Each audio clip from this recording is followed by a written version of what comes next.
I don't really care that wine is normally made from grapes, or that like a gin is made from, distillates of XYZ herbs. Do I think it's impossible? No, I don't think it's impossible. I think it takes time. Hi, Low No Nation, and welcome to this week's conversation on the Low No Drinker podcast. As you know, I like to keep it international and make it a truly Low No Nation affair. So I'm very excited today to be speaking to Erika Ollén, all the way from Sweden, who is here to talk to me about her fabulous brand, GNISTA. And I believe I said that right. I've asked her 3 times, so she'll correct me when she comes on. You did. Yes. GNISTA is doing fantastically well over here in the UK, and it's really exciting to see brands that are making it into the space and are getting recognition for what they're doing. I'm also excited to find out about the journey that she's been on, what it's been like launching and delivering a brand in another place, in a country that has an interesting relationship with alcohol. Sweden are not very forthcoming with the purchase of alcohol. It's not something that's done as freely as it is here in the UK. And I wonder how the alcohol-free market is being received by people there. So I'm excited to find out more about that, more about the drinks in the range, and the eclectic passion that's led to the drinks that she's made. So Erika, thank you very much for joining me. How are you today? Thank you for having me. I am good. It's hot in Sweden, so it's Is it? yeah, it's nice. It gets really hot. People think that Sweden's all snow and cold, but I've been there in summer and it's super hot. It is, like, all of it. I mean, it's a very long country as well, but it's but I mean, July has been quite shitty, so I think it's nice with some heat, to keep us going into autumn.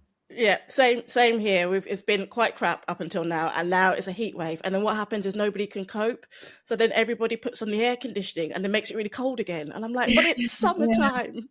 Yeah, I know. I'm going to Vienna on Saturday to launch GNISTA in Austria, and it's meant to be 35 degrees, minimum 26. So that's, yeah. Wow. Okay, that's a little bit warm. But thank you so much for being with me today, Erika. It's really nice to have you here. And I want to get into talking about your amazing brand. I mentioned to you before we press record that I have tasted the wonderful samples that I have, and I will tell you which ones were my favourite and why in a bit. But I'd love to know a bit about you. What was the journey that led you to decide to create this brand in the first place? Start where you want to start. All right. Well, I guess my interests and my line of work, they've always been within the food and drink world. I love quality. I love food and drink. I used to live in London, like, scout the different parks for, herbs and stuff. That's like, I think it just, it's so fortunate that we can eat and drink many times a day for all of our lives. And I want it to be enjoyable. And so back in 2015, I started working for a Swedish non-alcoholic brand. And, there were some challenges. We exported, it was like a chili infused organic drink. And that really, back then, because I have 3 children, so I have had my share of not drinking. But then working with Caliente really struck me how like the non-alcohol wave was just like, well, this is happening. And then, I was doing that, and I was struggling, trying to find, the right positioning and all of that. And then when I saw that Seedlip launched, I was like, a non-alcoholic spirit, that's so interesting. Like, what is... and I ordered one of the first bottles, and I tried it, and I was like, wow, because why, this is such a great drink, but it doesn't, like, for me, a spirit is something else. Like, a spirit is something that's, and I just, from like more of a social viewpoint, I wondered, like, okay, so we all know that we're entering a future where people want to drink less alcohol, right? So basically, we, as in, the producers and the people working within the drink sector, we can help, show the direction, I guess, or what do we want people to have? Because we know that the occasions when we treat ourselves to an enjoyable glass of wine, or a cocktail or whatever, these occasions, they will last, because we've been in them for thousands of years. Oh, sorry.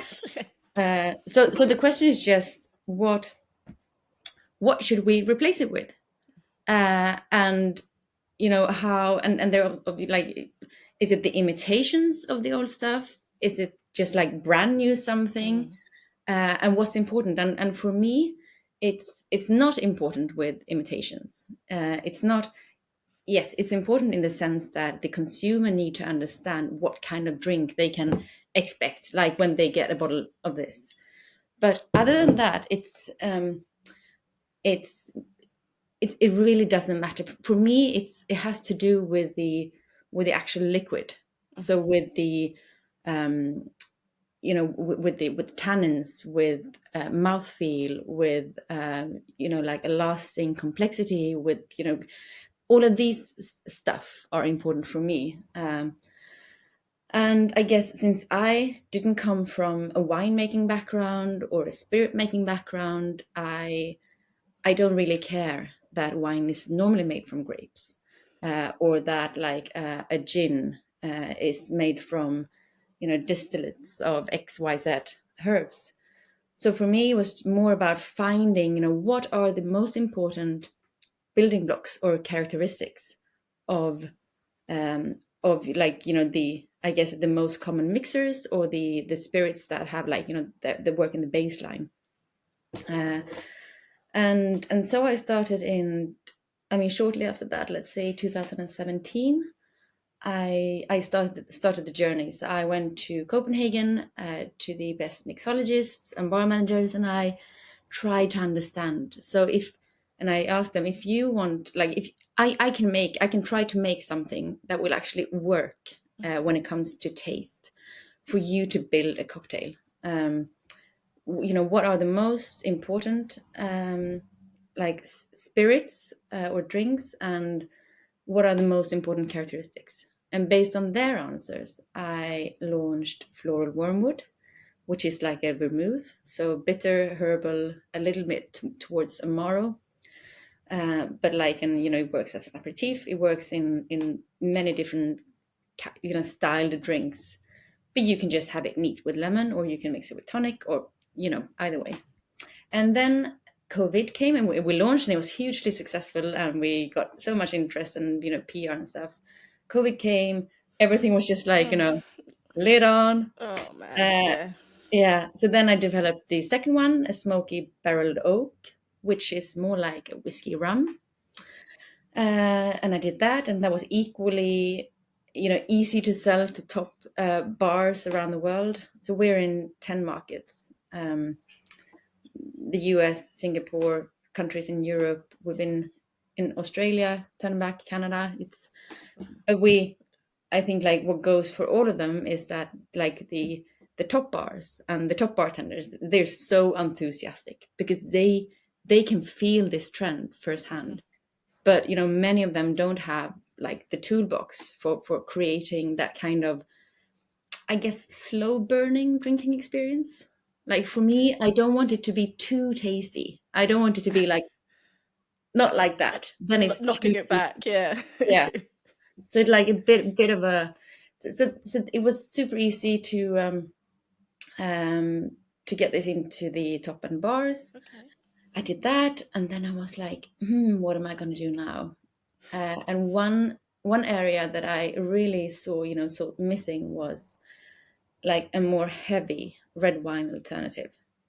So, wine or wine replacers or proxies or built wines that without alcohol, but that would still give you tannins, length, uh, you know, but also, that can be paired with food. And so, what, a couple of years ago now, maybe, I launched the Red series. So we have the Italian and we have the French. And I guess um, my way of dealing or tackling it creativity was to be just look at the tasting notes, right? Yeah. So if you look at a northern Italian wine, it typically says, um, tasting notes of sour cherry, licorice, pepper, woody tannins, violet. I just took those things and I built it. And I did the same thing with French, but instead of imagine yourself sitting in like a Piemonte mountainside, imagine yourself sitting like in a southern French lavender field, on a sunny afternoon, that kind of vibe. So I launched these, and uh, it was way harder to get the approval of sommeliers, Mm. because they are not like, bartenders. They are so creative and like fun. I want to play around, and sommeliers, they're quite the opposite sometimes, and very very box thinking. But that has changed now. I mean, I'd say 2023 was the year when in Europe, like now we're on a number of 3, 2, and many one-star Michelin restaurants. So you have to start somewhere, and for me, that starting point will always be the tasting, the experience of drinking. I think you're completely right when it comes to the sort of the differences with bartenders, and I've worked in hospitality for a very long time, so I've had a lot of bar managers underneath me who get so excited. They come there and look, I've got this new ingredient, and I've got this new toy, and let's mix this and see what happens.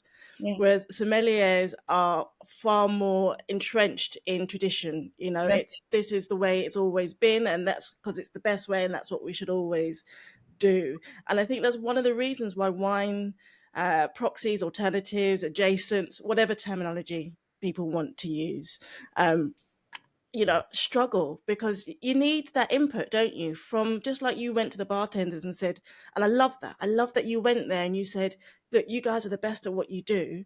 What do you want me to make so that you can keep making great low no drinks? yeah. I think that's genius. And more founders and creators need to do that, because we need to ask the people what they want. Mm. Um, and if we can get the sommeliers to join that conversation and tell us what they want in the wines, that Yeah, could make such a difference. that would be fantastic. Well, the thing is that if you ask many sommeliers, not the like vegetarian ones, not the hipster ones, not the very high end ones, but the rest of them, they will be, for them, the definition of a wine is something like fermented grapes. That's it. So I think but it's like everything on the contrary. It's like you have consumers, people who don't want to drink but who want something that is mouth filling and like with complexity and length, and then they love it. I mean, so it's hard. This one is harder to sell. We actually launched a pink gin this summer as well, Yes, I saw uh, that. because the Americans wanted something more accessible. So I Okay. I made that for them. Uh, Very kind of you. but it's also GNISTA style. Yeah. So like a lot going on inside on many levels. But yeah, but as a for consumers, it takes time. They want to discover, and they go to the drinks they have a relationship with. So gins, for example, or and then they start their journey discovering. And when it comes to the reds, there are so few good de-alcoholized wines. So it's actually it's easy getting approval from the market, from consumers, when it comes to online and Yeah. but also just regular stores. It's a struggle, isn't it? So I've got here your French style, which I tasted. Now I looked at the information on the back and had a bit of a read, and it was telling me to best served at 15 degrees. So I chilled it slightly. Yeah, I think even it's slightly lower. I'd say like Yeah, 12. Yeah, I went a bit lower because also it's really hot here at the moment. So at the time of recording, it's the middle of August, and we're sort of like having 30-degree heat waves in London. So I stuck it in the fridge for a bit, and then I forgot, and then I took it out. And the first thing I noticed was the pour on it and the color in this almost viscous, musky, berry colored, and it was beautiful. I thought, oh, I'm not seeing, this is interesting. So already my mind was thinking, oh, this is going to be something interesting. This is something different. And I've got a couple of your drinks here, and I've got to say that this is my favorite. It was absolutely divine. The thing that I love, one of the things I love the most about it was the mouth feel, the texture. And my husband laughs at me because he says I use this word when I find a good full bodied drink and I don't know what to say. He says I always describe it as chewy. But what I Yeah, mean is that it has that full mouth feel that yeah, even yeah, after you've swallowed, you're still feeling it in different parts of your mouth. yeah, And a lot of people ask me, when it comes to red wine alternatives, it's hard to find something that gives you that body, that mouth feel, that tannic feel. So after explaining that, of course, it's going to be different, you've taken out 15% of the liquid and trying to find other things to replace it with. I think you've done an amazing job at coming up with something that, as you say on here, it's not a wine. Don't expect it to taste like a wine, but you can use it for those wine moments when you want to have something that you would use like yeah. a wine. And I And this love one, that. the one that you having, the French, that's the slightly like sweeter of the two. Mm-hmm. So it's more like, red berries, more accessible. So that one is fantastic with cheese, with chicken, lots of vegetarian, also kind of spicy foods. Um, the other one, the Italian, that's my favorite, and that's also, I mean, this is interesting because I've met quite a few people we know from being out and about at festivals and fairs and stuff who who've been like, oh, I haven't had a drink in 8 years, and it doesn't taste like a wine, but God, it's like it's giving me sort of that thing, and it's so fun because it's not a wine, and I hope it's not too much of a trigger either. But it's interesting that you can make something that it doesn't have to do with wine at all, and still like there's something that. But that's the other one is my favorite. It's more tart, slightly bitter. And the other one, the Italian, I'd say is very nice with barbecue, with tomato, with like Thai, Thai beef Oh, salad. So, but also like I've been longing for, because I'm getting de-alkalized. Like I've always had a glass, and these okay. days I need to try to have at least something every week because otherwise, like my body will get totally out of it. But the rest of the days, I don't care. Like I want, and this is also what we see, right? So people have one glass, but then they want to have something else. And I've been missing something that you can just, sit on the balcony and just have, a glass that is slightly chilled, sit on your own or with a friend, and it doesn't matter. It's interesting you say that because recent report over here in the UK shows that 75% of the UK adult population are actively moderating their drinking. Yeah. So they are choosing to switch between a full strength and a low or no alcohol drink, either on the same occasion or throughout the week. What's it like in Sweden? Is it Well, a we big we not movement? we're tiny in Sweden. I mostly work with export. So when I launched this brand, I just said, "Hey world, anyone would like to try?" And and Fantastic. and we created this zero budget campaign. It was fantastic. It's called "Get Paid to Party." So I just like we published a work ad, and this was before COVID, like right before COVID. Okay.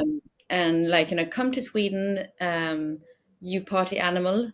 You are never sober, but you're gonna come, bring a friend. You will party sober, and your friend will do it the normal way, and then you just write the report at the end.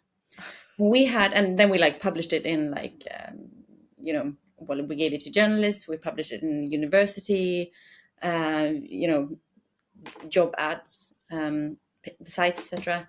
And we Mhm. got 25,000 applications.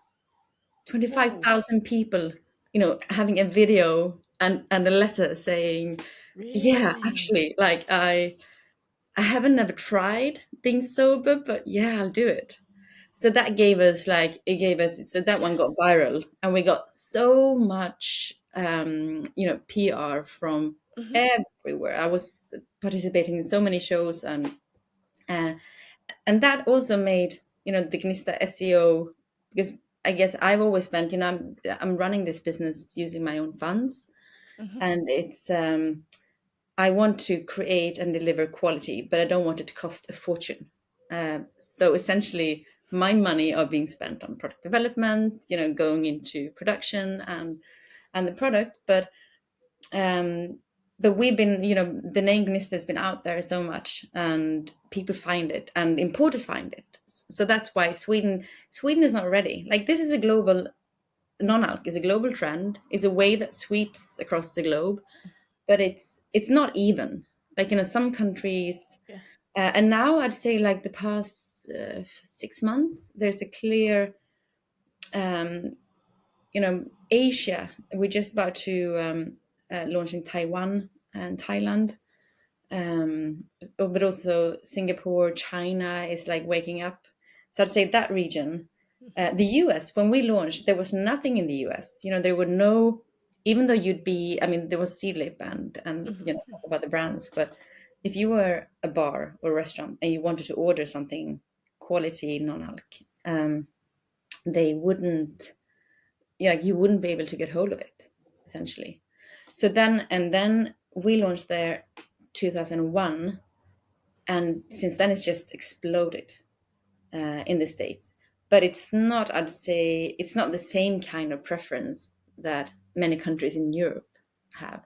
So it's so that's why I'm just waiting for Sweden. I'm waiting for Systembolaget to wake up and be like, "Yep, the market is ready. You come," because I'm making great drinks, and I don't Yeah, want to push yeah. them onto anyone. I'm just like offering them, and anyone who wants to try, yeah, Yeah, I just two things. I'm surprised at that because Sweden, as I was saying in the introduction, Sweden is not necessarily, to my limited knowledge. So please correct me wherever I'm wrong. It's not a particularly big alcohol country, and buying alcohol isn't particularly easy in Sweden either. Compared to when you were living in the UK and you could just go into a supermarket and buy it whenever you want. There are a lot more restrictions around alcohol, so I would have yeah. thought that would have lent the Swedes to be more open to these trying some new and interesting and amazing alternative drinks. So I'm surprised at that. Well, maybe. Yeah, maybe. I mean, we like the non-alc beer culture is very much alive. Mm, I don't know why. I mean, I know that in Scandinavia in general, like, this is why the Nordic food trend and the has been so strong. yeah. There's we have a lot of great non-alc brands coming from, I'd say, in particular, like, Denmark and southern Sweden, and which is interesting. I think that has to do with, we're not as, deep down in tradition. Yeah, So, okay. like, Yeah. we have a few interesting methods from before, like fermentation, smoking, that sort of, it's in our backbones, but we're not like Italy, where it would be, more weird to create a proxy, because Yeah. where the wine trend, or it's such an important part of their, now there is, I know, have you tried Feral from Italy? Not yet. No, I No. know of it, but I haven't tried it yet. Yes, so it's, I mean, they launched, I think, last year, so they're doing, I mean, there are a few interesting Italian brands coming now as well, so it's happening over there as well. But I guess that's why we have so many interesting brands in Scandinavia, and I'd say all of us, we export mostly. Yeah. Yeah. Um, Back to the brand Gnista in particular. One thing you said earlier on that resonated with me is you said, you're not trying to push this drink on people. You're not trying to convince them that they should have it. You're there for when people have recognized that it's time to try this. And Yeah. on your website, I noticed that you have the phrase embarking on the join our impossible journey. Is that what you mean by that? How do you still feel that this is an impossible journey? Are you seeing the light now? Well, so the impossible journey has to do with, trying to push things. Like, that's where I've been since the start, and I think I've been quite successful with that. I'm super proud of what I've been doing, just doing something that was so different from everything that was out there when this started. And the impossible journey, I guess, has to do with trying to get the right kind of body and feel and taste without making an imitation, because it's impossible to make an imitation. It's just going to be a less good version of the original. So that's the impossible journey. And do I think it's impossible? No, I don't think it's impossible. I think it takes time, and I think that's sometimes very frustrating, because even though you do things, and that is exactly what I said before, and what you refer to now. It's, if someone is not ready, you cannot, like, all you can do is you can place those bottles when you have the big dinner, and people can try it and they can be like, oh, not that bad. And many will try my drinks and they'll be like, who, what's this? Yeah. But once they keep drinking, they will enjoy it. And it's inevitable, because the ones who are reducing their intake, once they realize that they will get better sleep, and they will be able to look after their kids the day after in a better way, etc., they will not go back, because alcohol is poison, right? Like, when I have 2 glasses now, it's like, oh, I cannot sleep, and blah blah blah. And Yeah. 5 years ago I could. It's like, yeah, it's, when people are ready, they are ready. And I think also, like, now there's so many great non-alc brands. There, There's seriously at least 3 for every occasion. oh, absolutely, absolutely. I smiled when you said that, now when you have 2 glasses of wine, it impacts you. And 10 years ago, it was very Yeah. different because, And I'm not talking about the UK size. I'm talking about a regular glass. so nothing ridiculous there. Yeah. um, but that was part of my journey as well, because I come from like I said, years of hospitality, years of partying, and you're invincible when you're young. Even when you have the hangovers and whatnot, you can still jump back up and go, right, okay, I'm better now, let's do it again. Yeah. And then as we get older, for me, I found that the recovery took longer, and the things I needed to do were more and more impacted. I wanted to get your opinion on this as well, because there's a lot of talk, isn't there, that it's millennials and it's Gen Z that are leading this low and no and light not drinking, and the stats are true that the younger generations are consuming alcohol far less than Mm. people of Gen Xers like myself. Mm. But then on the other hand, my counter is that they don't have any money. Yeah. And, Yeah. to put it bluntly, for this movement to continue, we need people to actually buy the drinks. That's the biggest challenge that every founder I speak to has. It's great, but people need to buy it. Looking on your Instagram, on your socials, your branding is very fresh, very stylish. Are you finding that you're getting a lot of the younger generation coming to you, or is it more people that, like yourselves, are going, I can't drink like I used to? Like, what's the Yeah, no, spread you're I would finding? say it's like, it's a widespread, right? So when it comes to branding and, like, our universe, it's meant to appeal to many, right? Because it's nostalgia. Like, we've all been there. If you're 70 now, well, you've been part of that, rocky movement back in the days. So it's forever, but it's definitely mostly for people 25, 30 plus, who, as you say, have the money. I'd say, like, if you look into the main target groups of people actually buying our drinks, we have the ones who used to drink too much, uh, and now want something. We have the, like, artsy cultural people in the bigger cities, who want something stylish and just, like, reducing intake. We have um, we have the women being married to the men who normally had whiskey but their wives will be like, oh, but your heart is not great, so why don't you like have this Yeah. Monday to Thursday, and then we can get the whiskey out on the weekend. So these are definitely the three most prominent target groups that we have. It's And interesting. It's yeah, interesting. That's one group that I haven't given much consideration to. That group that's buying on behalf of somebody that they yeah, care about, and yeah, going, this is going to be really good for you. This is going to help you out, and you can save your other one for a different yeah, occasion. yeah. And I mean, and these are people who have a long relationship with wine and whiskeys, and Yeah, they know what they like. They have money, and if GNISTA would be a shitty product, well, they wouldn't buy it. So it's, I yeah, mean, it all comes down to quality as well, right? yeah, absolutely. And that's it's a really honest point, because there are a lot of brands coming into the low, no, and light space at the moment, and there are the cynic in me sees some big brands that are just jumping on the bandwagon, some independents that are just seeing an opportunity, as well as all the people that are genuinely passionate about what they're doing.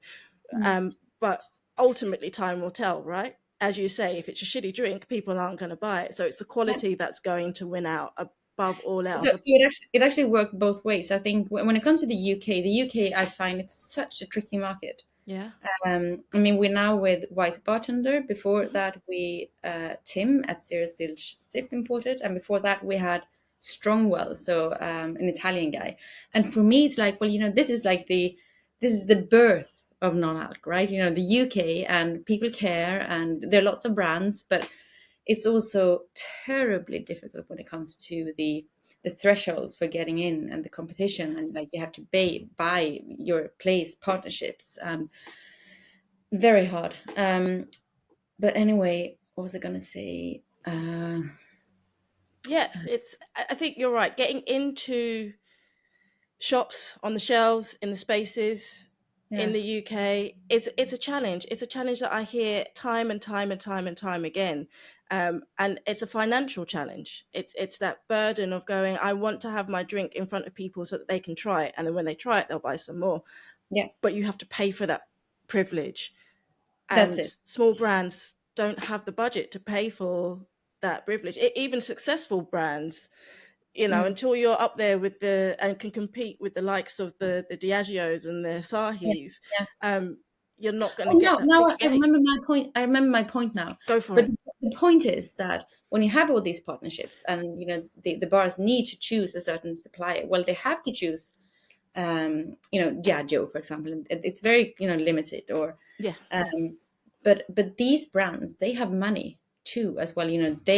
The upside is that they will help to create this base, build it. Like when I launched at the I was talking at the some kind of drinks innovation conference in London, and there was so many questions about well, what is this non-like spirit, will it work, blah blah blah. But then these all of these big brands, you realized, well, they're going to join, they're going to buy the little ones, or they're going to make their own drinks, which means it's going to get legit. yeah, All of this, so that's the upside.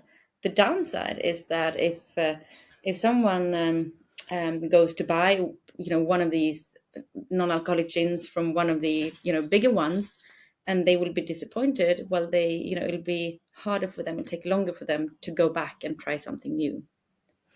yeah. It seems that people aren't as forgiving when it comes to trying low and no as they are with other categories of Yeah, things. yeah, I often use the example of, if you go to a restaurant and you have a burger and it's not cooked the way you want it, you don't then swear off all burgers and never go to a restaurant again. You go, all right, well, that one was crap, I'm not going there. mm, Next week, let's try the one over there. yep, But with low and no, you tend to find that people are like, oh, well, I tried this alcohol-free red wine and it was rubbish, so they're all rubbish. Like, well, yeah. is But that going to also, be like, true? but it's also crazy wild west out there. Like, Yeah, there's so few regulations. There are regulations when it comes to beer, when it comes to wine, But other than that, you can, like, as a consumer, if you're going into any of these shops in New York or Amsterdam or London, I mean, you just see lots and lots of brands, and it's all quite expensive. And you don't know, like, oh, you get something that's very mild, something that's refreshing, something that's sweet, sour. A lot of stuff is sour. I tried when I was in the state last time. I tried one of the leading non-alcohol whiskey brands, and it didn't, like, there was nothing with whiskey about it. So it's, I can also see how, I guess, this is gonna fix itself with regulations, and when the governments will catch us. Yeah, um it's but it's going to yeah, take time. It's going to take it's gonna time because, back to using the example of wines or champagnes, this is centuries of production and processes and trial and error, and going, right, we found what works. And this is why winemakers are so passionate about what they do, staying this way, because there's all this history into it. And even beer, if you're trying to make it the traditional German, the word I can never say, the Reingeholzgestade standard production. That's not how you say it. Don't anyone try to repeat that. But there are these rules and traditions about how you make things. But with low and no, we don't have that yet. We don't have that set standards of, this is how a non-alc spirit should be, and this is how a non-alc wine should be. But I think it's going to take time, right? It's going to take brands like yours working with other brands, going, this is what's made the best drink. Let's come together and say that this is the standard that we are willing to accept. And anyone who's not going to produce to this standard, then they need to think about whether they're in the right industry. yeah. But and it's, and also, at the end of the day, it's up to the consumer, right? mhm. So, like, all I can do is to be like, okay, so before dinner as an aperitif, you want something that's bitter herbal. Why? Well, with dinner, if you have red or white something, it's meant to be this and that with that food. Well, why? And then, you know, at the end of the day, if the consumers say like, oh, nah, it's not for me, I want something. Well, then, Then yeah, what then can you that's do? it. Yeah. You mentioned food, and you mentioned food previously, and ingredients. Talk to me a little bit about your process of, because you use quite a lot of natural ingredients. You're very passionate about your drinks being able to be, particularly your wine styles, being able to be used with food, right? That's a big part Yeah. of what you want people to Yeah. enjoy. Well, it's I guess it's, I want it to be as natural as I can. So it's all natural, with the exception of preservatives. Okay. And that's the reason why, was that I wanted, I have these strange products called barrel oak and floral wormwood. Uh, but at least they come in a spirit bottle, and like at least you can store them, behind you, at the shelf. So that's why, and this is actually proven to be a very good selling point when it comes to the not wines, the reds, uh, and in particular for restaurants, because what happens is they don't have that many customers wanting a glass of red, and so they open the bottle, and it will last for 3 days. So they need to bin it. But all of my drinks, they just get better with age. So this is super nice. But yeah, it's more like. Um, well, you need some kind of acidity. Well, which acidity is the best? Well, we have blackcurrant leaves. That's fantastic. We have rhubarb. It's oxalic acid. So it's not citric, but it's acid. Fine, let's use rhubarb juice. How can we do that the best way? We want, mouthfeel. Well, we have sugar beets out on the fields here in Sweden. Let's use them. Let's use like regular syrup. Uh, you have no idea how many super fine bars I've been into, and I've had like the Italian bar manager like pouring a small glass and like whirling like it's so in his in the back of his head that like this is quality. Yeah, that's just syrup. But it's all natural. I want that kind of length and the burn. So in that sense, well, we have a ginger, fresh ginger that goes into the main brew. We have a very floral single estate black pepper called Bingling, so it's very floral. And then I also make everything is handmade with GNISTA. A extract, like a habanero extract. So basically, what you get then, first you get the ginger, and then you get the black pepper, and then you get the habanero to stay with you. So, so that's how I try to. So it's like, puzzling. It's more like just, cooking a fine meal. Like, how, what should we put in, and how can we treat those ingredients in the best way, and then just putting it and then filtering it. Otherwise, it would look crap. Uh, I mean, you still have some bottles. I'm not sure with yours. Some bottles are very clear. Some bottles are not. So that it depends a little bit of where in the big pot, like the Sure. liquid, came from. So, which I guess also is fine. So just like adding it, filtering it. So it's handmade extracts. There are different juices, NFC. It's all basically like, yeah, we have the ginger and the pepper coming from Asia, but the rest is from Europe, mostly Northern Europe. Lots and lots of different herbs. Just, again, a meal, like what matches, what goes well, what we like work with what. Um, and when I was in London last at wine, uh, the one in Olympia, the wine Oh, fair, the wine trade show, the yeah. specialty one. I had like the Ivy collection coming over, and the buyer, and he smelled my Italian, and he said, "Well, it smells just like baba ganoush." Like, ooh, Okay. does it? And I'm like, yeah, it does. It's also fun, how these flavors develop and how they marry with, with what ingredients you mix them with, Yeah, or yeah, which foods you serve them with, yeah. the temperature. It's, yeah. It's exciting. I think you've done an amazing job. I love your approach, and that your real focus is on producing something that's not an alternative, but can be used in any moment that you just want something that's unique. And they are unique and adult and wonderful. So you've done a fantastic job. If people want to get a bottle here in the UK or anywhere else, where are the best places to go for them to either buy online or to get to know more about Ginster Well, and yourself?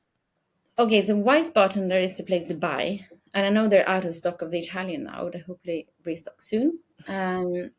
The best way to get information is gnistaspirits.com.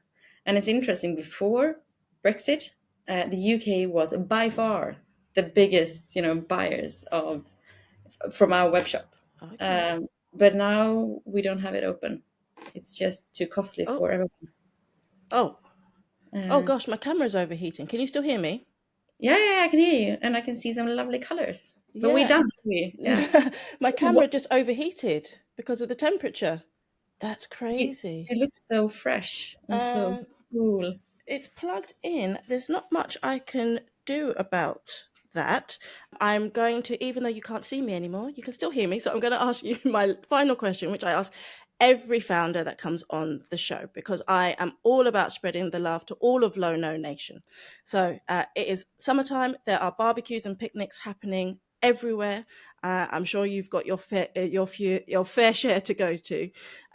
If you're off for a nice relaxing day with family and friends and you're wanting to take something that's low or no or light alcohol, other than obviously you're fantastic, not wines and not spirits, what else do you like to enjoy that is low, no, or light? I The only drink that I have, actually, like, that's not water, is kombuchas. Okay. And I mean, you tell me, there's so many fantastic kombucha brands, and for everyone who thought that, well, kombucha is just like something for your, gut to feel well and like have a little bit of. Well, I mean, the way that market has evolved, and the fantastic sip friendly drinks today, I think that's incredible. So that's definitely my choice. Fantastic. Great choice. And you're right, there are so many to choose from. I was interviewing David Begg from Real just a couple of weeks ago. Mm. And his is one of the most recommended kombuchas whenever I speak to people, although he doesn't like to specify himself as a kombucha, more of just a sparkling tea, fermented Mm. tea drink. But there are lots of amazing ones out there. I haven't Um, tried his, but yeah, I mean, but they are quite widely accessible. yeah. Um, and they are again like slow burners, which I like. You pour them chilled, and they last for a long time. Absolutely. Oh no, Oh, there I am. thank you. uh, the power automatically turned off since the temperature of the device rose. Okay. All right. Well, Why don't we wrap this up I was before you gonna explode?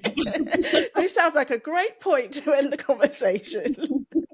Erica, thank you so much for joining me today. Sorry about those technical difficulties, No, but no. that's the modern age we live in. And yeah, what can I do? It's been lovely speaking to you. I'm really impressed by a lot of your story, the way you've gone about making your drink and making sure that you are providing something that is going to be special, that is going to give people what they want, that's going to allow bartenders to play and make amazing cocktails. And I must say to everyone who's watching and listening to go and check out the GNISTA website, because there are some amazing cocktail recipes on there, and they look stunning. And they taste great. I bet they do. I Yeah. bet they do. Thank you very much, my dear. Have a great day. Thank you, Denise. Bye.